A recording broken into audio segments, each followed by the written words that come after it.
نحمده ونصلي على رسوله الكريم اما بعد فاعوذ بالله من الشیطان الرجیم بسم اللہ الرحمن الرحیم۔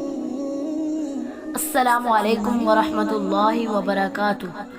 آج میں آپ کو ایک ایسا وظیفہ بتاؤں گی کہ انشاءاللہ جس کو آپ ایک دن ہی کریں گے تو اللہ کے حکم سے آپ کی ہر حاجت پوری ہوگی۔ آپ نے اس وظیفے میں کرنا کیا ہے کہ سب سے پہلے آپ نے شروع میں درود شریف پڑھ لینا ہے، کیونکہ سورہ کوثر جو ہے وہ قرآن پاک کی سب سے چھوٹی سورت ہے۔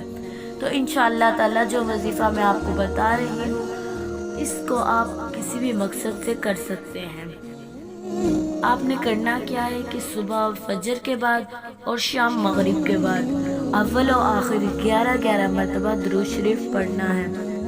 آپ نے ایک جگہ بیٹھ کر یکسوئی کے ساتھ 133 بار سورہ کوثر کو پڑھنا ہے۔ اس کے بعد سجدے میں چلے جانا ہے، اللہ تعالیٰ سے دعا کرنی ہے اور اپنی حاجت سامنے رکھنی ہے۔ انشاءاللہ آپ کی ہر حاجت پوری ہوگی۔